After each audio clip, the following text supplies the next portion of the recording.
como atividade extra, tá?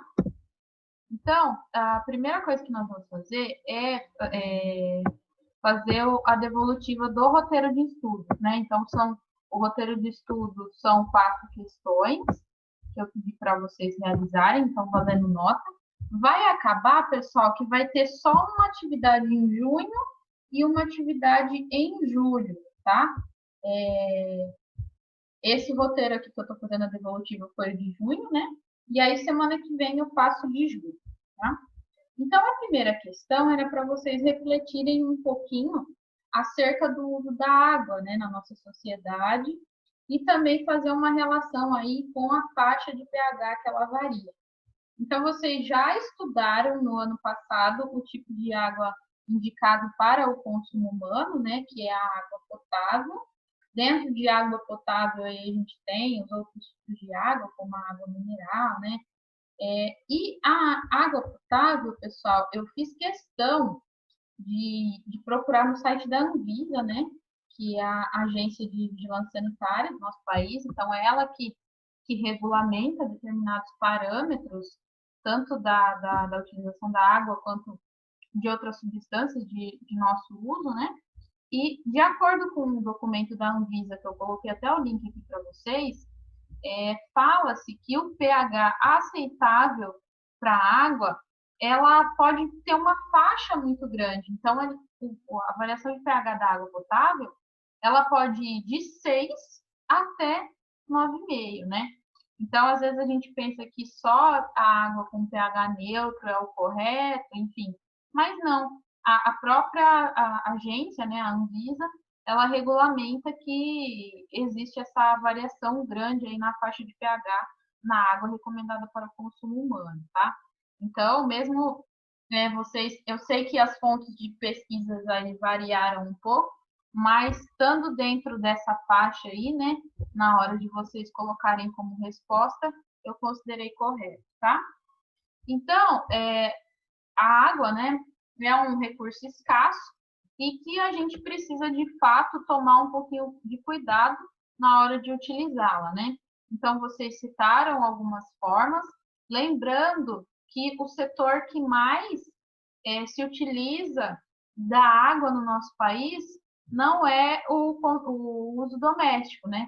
Apenas uma parte da água é utilizada em casas, enfim, para saneamento, mas o que mais usa água no nosso país são as atividades industriais e agropecuárias. E ainda entre essas duas, a agropecuária é a que usa mais água, tá? Grande parte da porcentagem da água utilizada no nosso país vai para irrigação ou para tratamento de gado, enfim. Atividades agropecuárias se utilizam mais a água no nosso país. Depois, pessoal, eu pedi para vocês pesquisarem também, né, algumas faixas de pH aí de algumas substâncias. Eu coloquei substâncias, né, do nosso dia a dia aí. Claro que também varia um pouco esses valores, né? Eu percebo ali que no que vocês colocam varia um pouquinho, ou mesmo, enfim, a fonte de pesquisa, mas de qualquer forma, eu queria que vocês entendessem a essência do pH ali para determinadas substâncias. Como assim? Teve gente aí que encontrou valores para refrigerante de 3, 4, 2, enfim. Mas eu queria que vocês entendessem que o refrigerante ele é uma substância essencialmente ácida, tá? Independente da marca, independente da fonte de pesquisa de vocês. Se nós estivéssemos em período presencial, nós faríamos esse teste, vocês veriam que, de fato, o refrigerante é uma substância com pH ácido, e um pH bem ácido, né? Porque ele está ali próximo, né, na escala de pH. O detergente, na grande maioria das vezes, ele vai nessa faixa aqui. Eu peguei a ficha do IP para colocar esses valores para vocês. Ele vai de 5 a 7,5, tá? Muito embora, às vezes, nos rótulos, né, tá escrito detergente neutro, nem sempre é assim. Precisa dar uma olhadinha lá, porque às vezes ele pode ser levemente ácido, tá? O café também é essencialmente ácido, tá? Claro que tem as variações de marca, dos tipos de café, mas também ele é ácido. Depois, pessoal, o sangue e a saliva. O sangue é a substância que menos permite variação de pH. Então, vocês percebam que o sangue, ele é essencialmente neutro, né? Apesar dele passar um pouquinho do 7, a gente pode considerar ele como neutro, né? Porque entre 7 e 8 ali, a gente até pode considerar como neutro. E o sangue, ele não pode ter uma variação muito mais alta ou muito mais baixa que esse valor aqui. O Timerson, acho que até comentou, ele fez uma pergunta sobre isso, né? Na primeira aula que eu falei sobre pH. Então, se o nosso sangue, se ele tiver, por exemplo, em 7,9, que nem é uma variação tão grande assim, já pode acontecer a morte de algumas células do nosso corpo. Então, por isso que é importante controlar os alimentos que a gente ingere, porque senão pode ter variação no pH do sangue e dependendo das condições de saúde da pessoa, pode ter algum tipo de problema, tá? Então, o nosso corpo, ele trabalha para manter essa faixa de pH, de 7,3 a 7,4. A saliva também, ela é essencialmente neutra, né? Claro que depende do que a pessoa está consumindo, do que a pessoa come, né? Isso pode ter uma mudança aí. Mas ela tem que ficar, pessoal, ó, nessa faixa de 6,5 a 7,5. O creme dental, né, que é nossa pasta de dente aí, ele pode ir de neutro a básico. Eu vi que teve gente que encontrou também pH 5. Tudo isso depende da marca, né, gente? Aí vai de cada um. E a água sanitária, que ela é bem alcalina, né, com pH aí de 12,5, tá? Então, o que eu quero que vocês entendam? Que existem variações nas faixas de pH quando a gente vai pesquisar, mas a maioria das substâncias elas têm naturezas essenciais a elas. Então, o refrigerante vai ser sempre ácido, independente ali do valor que eu encontro, mas a natureza dele é ser ácido. Produtos de limpeza, como água sanitária, também são alcalinos e assim por diante, tá? Alguém tem alguma dúvida? Vimos. E depois, pessoal, a questão número 3 era para vocês falarem sobre o que eram os antiácidos, né, que são os remédios, os fármacos, que têm como tendência a combater o excesso de ácido clorídrico, né, do suco gástrico presente no nosso estômago para a digestão, né? Então, o que acontece? A gente ingere o antiácido, que na verdade ele tem uma natureza química básica, ou seja, ele é alcalino, e aí o ácido, né, do suco gástrico que está no nosso estômago, em contato com essas substâncias, produzem uma reação de neutralização, ou seja, o produto é sempre sal e um tipo de sal, né, e água. E por último, a questão que deu aí um pouquinho mais de trabalho para vocês, né? Eu coloquei aí uma questão que está sobre, na verdade, eu tinha colocado no vídeo até essa questão, né, que é do ácido nítrico e do hidróxido de magnésio, formando água e o nitrato de magnésio. Aí eu perguntava lá, qual a quantidade de matéria em mol necessária de hidróxido de magnésio necessária para neutralizar o ácido? Pessoal, é o seguinte, não por coincidência, eu coloquei aqui para vocês tanto um ácido quanto uma base forte, tá? Porque, além de ter neutralização parcial ou neutralização total, isso acontece também em função da força do ácido, tá? Então, vamos supor, se eu tiver aqui ó, o ácido clorídrico interagindo com o hidróxido de sódio, esse ácido e essa base, eles são fortes. Então, a partir do momento que eu tenho ácido e base de mesma força, né, eu posso supor que, se eu tiver a mesma quantidade em mol de ácido e base na minha solução, eu preciso de a mesma quantidade em mol de ácido e a mesma quantidade em mol da base para neutralizar totalmente. E se eu neutralizo totalmente uma substância, isso indica que a quantidade de ácido e base são iguais, ou seja, de H+ e de OH- são iguais e, portanto, nós teremos um pH da solução neutro, tá? Então, quem identificou lá como 2 mol de H+ para 2 mols de OH- também está considerado correto, tá? Mas como eu dei aqui a quantidade em mol, vocês só poderiam dizer que seria a mesma quantidade e que o pH resultante seria, então, neutro, tá? Tudo bem, gente? Alguma dúvida? Agora, gente, essas questões aqui, ó, que eu pedi para vocês fazerem da apostila. Vocês fizeram? Alguém fez? Senão eu deixo só para vocês conferirem, senão eu não preciso explicar. E aí, galera? Falem um pouquinho comigo. Pode ser no bate-papo mesmo. Vocês fizeram aquelas atividades da apostila que eu pedi semana passada?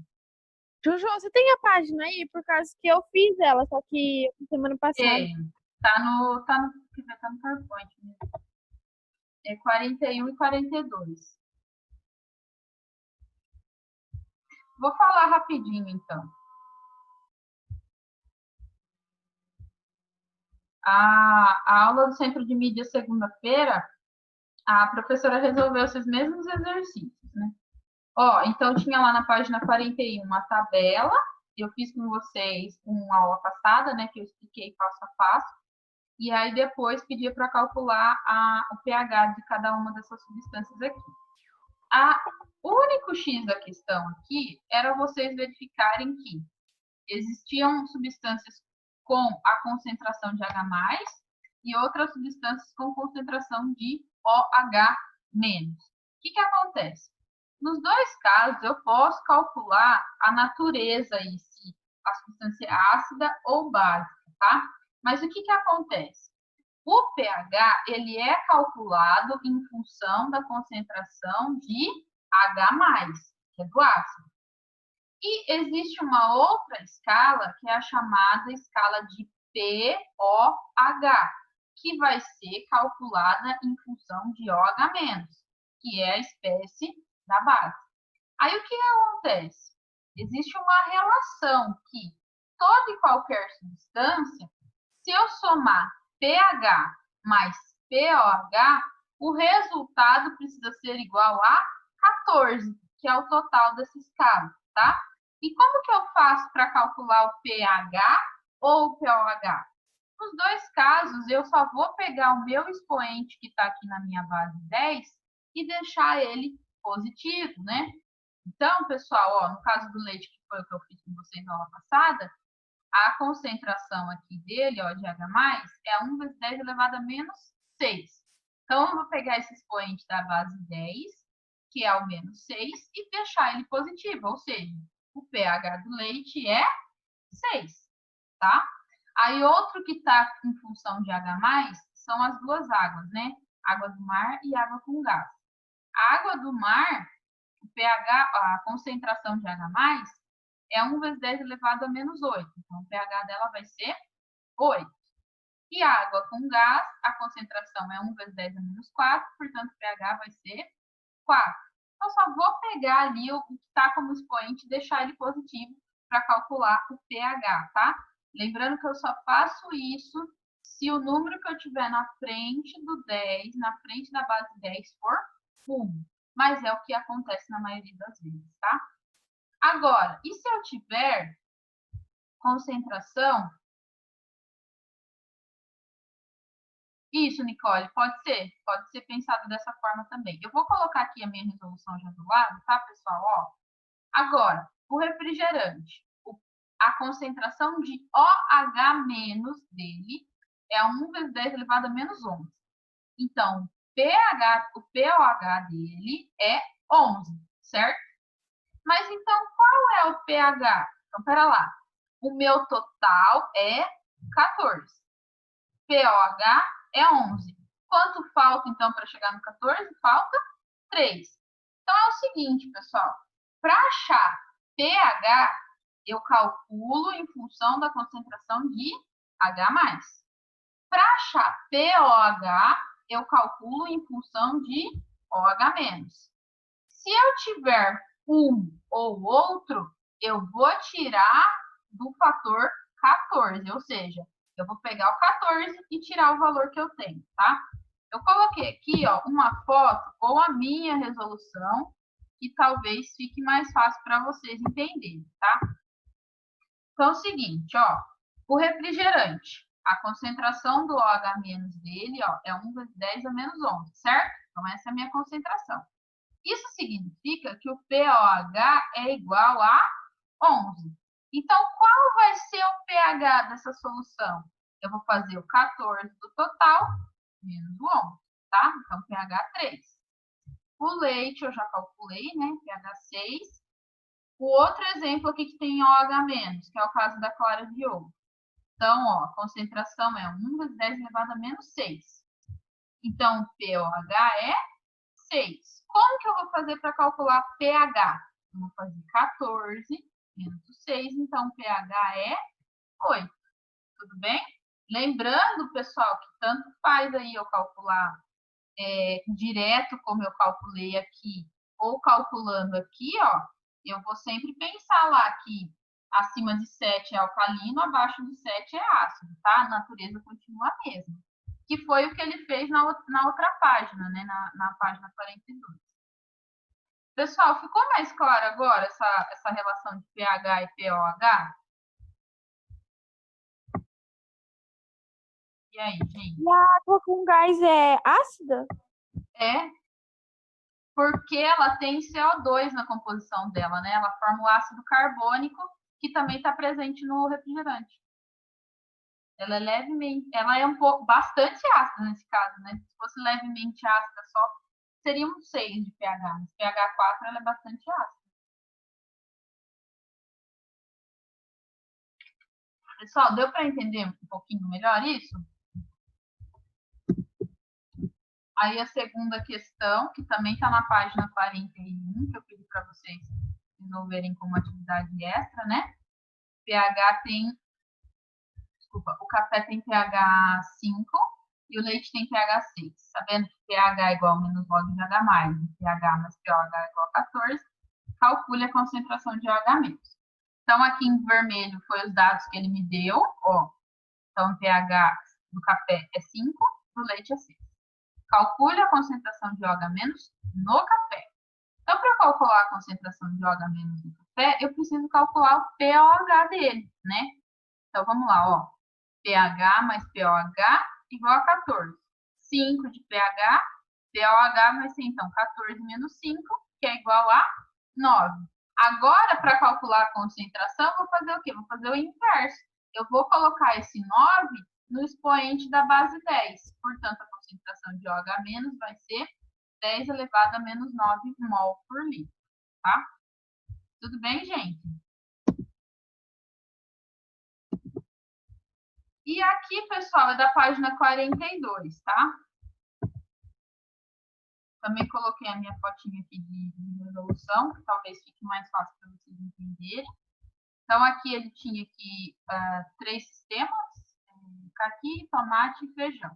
Aí ele deu a concentração de H+, né, do ácido. Então, só peguei o expoente, ó, 10 elevado a menos 8, pH 8. 10 elevado a menos 4, pH 4. 10 elevado a menos 5, pH 5. Aí ele fala assim, todos os sistemas são formados por substâncias ácidas? Não, somente tomate e feijão que está abaixo de 7, certo? Agora, na letra B, da página 42, calcule o pOH dos alimentos citados na tabela 4. Então, se eu tenho pH aqui em cima, para calcular pOH aqui embaixo, eu vou fazer o quê? Vou fazer o 14 menos o valor que eu tenho, tá? Então, para o caqui, pOH 6, para o tomate 10, para o feijão 9. Aí eu não coloquei a foto aqui, mas aí ele pergunta quais substâncias são básicas, né? Aí a gente vê então aquela que tem um pH acima de 7, que é o caqui. Tudo bem, gente? Agora, ficou alguma dúvida dessa parte, pessoal? Tem algo que vocês queriam perguntar ainda sobre essa parte de ácido e base? Ah, ficou melhor, Stephanie? Você achou da foto? Eu achei mesmo que não tinha ficado muito claro para vocês a aula passada, por isso que eu retomei e coloquei assim na foto, tá? Espero que tenha ficado claro agora. Ah, que bom. Eu vou incluir mais vezes as fotos assim da minha resolução, né? Acho que fica mais fácil, né? Vou fazer isso nas próximas vezes também, tá?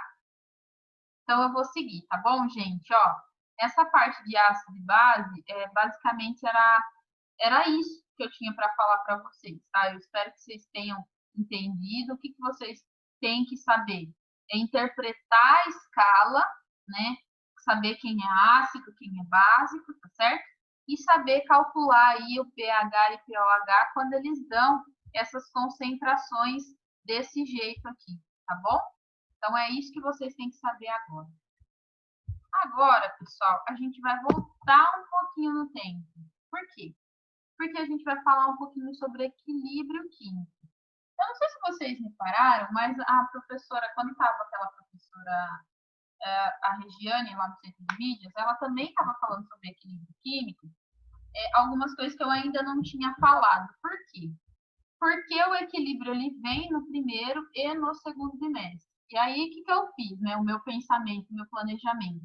Era falar só o conceito de equilíbrio químico lá no primeiro bimestre, como de fato eu fiz, né? Deu tempo da gente falar de equilíbrio no presencial, né? A gente já tinha estudado. Mas agora vem uma outra parte que a gente vai estudar um pouquinho melhor sobre equilíbrio químico, tá? E aqui eu coloquei um esqueminha para a gente relembrar o que de fato é o equilíbrio químico, tá? Então, a gente já estudou isso. Eu aconselho que vocês voltem no caderno lá da época do presencial, que provavelmente vocês têm as anotações de vocês, né? Vai ficar mais fácil de entender. Mas assim, pessoal, ó, o que acontece? O equilíbrio químico, ele é um estado. Então, assim, a gente tem reações químicas acontecendo e as reações químicas, elas podem ser reversíveis ou irreversíveis. Então, irreversível é o quê? Eu pegar um pedaço de papel aqui, se eu coloco fogo no meu pedaço de papel, é uma reação química de combustão, mas ela é irreversível. Eu não consigo restabelecer os meus reagentes, né? Agora, existem reações químicas onde elas são reversíveis, ou seja, eu tenho a formação de produtos, mas ao mesmo tempo eu consigo restabelecer a produção de reagentes. Então, em reações reversíveis, eu posso ter equilíbrio químico. Então, o equilíbrio químico, ele só vai ocorrer quando eu tiver uma reação reversível, ou seja, quando eu tenho restabelecimento entre reagentes e produtos, tá? Uma coisa também que precisa ficar clara para vocês, eu vou sempre representar o equilíbrio químico por uma seta dupla, né? Mostrando aí que a reação vai, mas que ela pode voltar também, né? Isso significa, olha só, agora que a gente já estudou cinética e química, fica mais claro para vocês, ou seja, a minha velocidade da reação direta, ela é igual à minha velocidade da reação inversa, tá? Então, outra coisa que precisa ficar claro para vocês é que, se eu olhar para a reação, pode ser que eu pense que as reações pararam, né? Mas não é porque uma reação entrou em equilíbrio químico que a reação parou. Na verdade, o equilíbrio químico, ele é diferente da palavra mesmo equilíbrio, que significa igualdade, né? Na verdade, o equilíbrio químico, ele mostra para a gente que a reação, ela permanece com as concentrações constantes, ou seja, ela continua acontecendo, as reações, elas continuam ali microscopicamente. Se eu pudesse observar ali as partículas, eu veria elas interagindo entre si, mas o que acontece? As concentrações de reagentes e produtos, elas vão se manter constantes, tá? Então, ela chega num determinado valor e daquele valor ela não muda mais. Isso não significa que elas são iguais, tá? Então, o equilíbrio químico, ele é dinâmico. A reação continua acontecendo, as quantidades de reagentes e produtos, elas são constantes quando elas entram em estado de equilíbrio químico, tá? Lembrando também que outra condição para o equilíbrio químico acontecer é o seguinte: se eu tiver equilíbrio químico acontecendo com reações com substâncias no estado gasoso, isso significa que o meu recipiente onde a reação está acontecendo precisa estar o quê? Precisa estar fechada, né? Porque se eu tenho a formação de um gás, se eu deixo o recipiente aberto, o gás vai embora e acabou, né? Que é o que acontece lá no refrigerante, né? Então, mesmo na época ali do presencial, que eu falei para vocês um pouquinho sobre os refrigerantes, o refrigerante ele é um exemplo de equilíbrio químico. Por quê? A gente tem ali o gás carbônico, né, que ele é colocado dentro do refrigerante, também colocado dentro da água com gás, né? E o que acontece? O gás carbônico em contato com a água, ele produz o ácido carbônico, tá? Por isso que o pH da água com gás do refrigerante sempre vai ser ácido, tá? Porque um refrigerante precisa de gás carbônico, certo? Agora, a partir do momento que eu abro o meu refrigerante, eu vou perturbar o sistema. Ou seja, eu abri o refrigerante, o gás, o CO2 foi embora, tá? Então, se ele foi embora ali, eu tenho menos ácido e o meu sabor no refrigerante vai ficar comprometido, tá certo?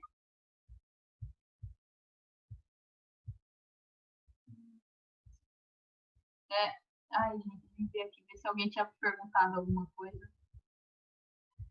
Galera, vocês lembraram do equilíbrio químico? Ficou claro isso para vocês? Deu para retomar? Muito bem. Então, então, tudo isso foi o que nós já falamos. O que tem de novidade, então? Agora nós temos o cálculo da constante de equilíbrio, que é o nosso Kc, tá? A constante de equilíbrio, ela é importante para interpretar o que vai acontecer com a reação química em determinado momento, tá? E como que a gente monta a constante de equilíbrio? Então, são duas coisas distintas, tá? Provavelmente só vai dar tempo de eu falar de uma para vocês agora. Que é o seguinte: a gente pode somente montar a constante de equilíbrio e outra coisa é calcular a constante, tá? São coisas distintas. Depende o que o exercício está te pedindo, tá certo? Mas como que eu monto a constante de equilíbrio? Bom, aqui nós temos uma reação genérica, uma reação química genérica, só para exemplificar para vocês. Então, um determinado material A interage com o material B, entra em equilíbrio químico, tá vendo essa seta dupla aqui? E forma um produto C e um produto D, tá? Aí o que acontece? Vocês podem ver, ó, que aqui, ó, junto com o material, a substância que eu estou representando com uma letra maiúscula, eu coloco uma letrinha minúscula do lado dela. Essa letrinha minúscula, ela indica para gente o número de mols que eu tenho daquela substância, tá? Então, aqui eu estou representando pela mesma letra minúscula, certo? E como que eu vou montar o Kc, que é a constante de equilíbrio? Eu vou colocar, Kc, na verdade, é uma relação entre as concentrações dos produtos e dos reagentes.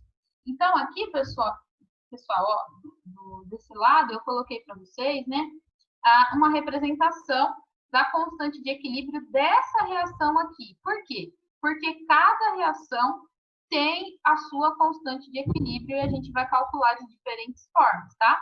Então, o que eu vou fazer? Eu vou pegar, ó, quem são os meus produtos? Os meus produtos é a substância C e a substância D. Então, na hora de representar, o que vai em cima ali na minha fração são os produtos, nesse caso, C e D. Então, a concentração de C e a concentração de D elevado ao seu número de mol, ou seja, a esse número que aparece aqui do lado dela, que é o que a gente chama daquele nome esquisito, mas é o coeficiente estequiométrico, né? Lá do balanceamento da equação, tá? Então, ó, as substâncias C e D, a concentração desses dois produtos, elevado ao seu coeficiente aqui que aparece do lado. E embaixo eu vou colocar as concentrações dos nossos reagentes, também elevado ao número que aparecer aqui do lado, que é o coeficiente estequiométrico, tá? Sempre vai ser assim. Produtos sobre reagentes elevado ao número que tiver junto com a substância, de acordo com o balanceamento da equação, tá? Então, a equação precisa estar balanceada. E aí, o coeficiente que aparece no balanceamento é o que eu vou colocar como expoente aqui, tá certo? Então, eu sempre vou representar essas concentrações em mol por litro, certo? Que vai ser, né, de fato, a maneira como a gente representa a concentração. Tudo bem, pessoal? Então, é só produtos sobre reagentes. Só isso, a montagem do cacete. Ó, aqui, pessoal, eu coloquei um exemplo. Deixa eu ver se vai dar tempo de falar. Eu coloquei um exemplo que é o exemplo mais clássico que a gente tem, assim, que é o exemplo da amônia, tá? Então, gás nitrogênio interagindo com gás hidrogênio entra em equilíbrio na formação da amônia. Primeira coisa, verificar o balanceamento da equação. Por sorte, a professora já deixou balanceado aqui, né? Mas vocês lembram, né, que balancear é deixar igual dos dois lados, como a gente falou lá no primeiro ano. Outra coisa, pessoal, é que a gente só vai representar as substâncias que vão estar no estado gasoso. Se eu tiver alguma no estado sólido ou líquido, eu não vou colocar no cacete, tá? Eu só vou colocar quem está no gasoso ou quem está no aquoso, que é aquele aqui que às vezes aparece, tá? Então, sólido e líquido a gente não coloca aqui na montagem. Então, o que eu vou fazer? Kc é igual. Quem é produto aqui? É a amônia. Então, eu vou colocar aqui, ó, NH3, a concentração de NH3. Qual é o coeficiente da amônia? É o 2. Então, eu vou colocar aqui como coeficiente dele no Kc também. Então, produtos sobre reagente. Quem é reagente? N2, o nitrogênio, certo? Tem algum coeficiente aqui do nitrogênio? Não, não tem nada, então é 1. Em matemática aqui a gente não representa, tá? Ah, pessoal, lembra também, né, que quando a gente não põe nada aqui de operação, significa que é vezes também, tá? Aqui, ó, H2, que é o gás hidrogênio, ele também é reagente, então vou colocar ele na parte de baixo. Qual é o expoente que eu tenho aqui? É o 3. Então, a concentração do H2, né, do hidrogênio, seria elevada, então, ao cubo, tá certo?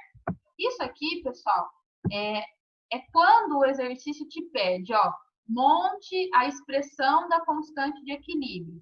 Então, é isso que eu vou fazer, é só isso, só representar isso, tá? A única coisa que vocês precisam verificar é, se tiver alguma substância no estado sólido ou líquido, aí eu não vou colocar aqui, eu não represento, tá? Porque elas se mantêm constantes, tá certo? Então, essa é, então, a expressão da constante de equilíbrio na produção do gás amônia. E aí, galera, eu teria, eu pediria para vocês resolverem, então, essas três aqui, baseado no que eu falei na anterior, tá? Então, vocês vão montar aquelas três reações ali do próximo slide, vocês vão montar isso aqui para elas, tá? A expressão da constante de equilíbrio, certo? Então, para essas três reações, tá? Tudo bem? Vocês querem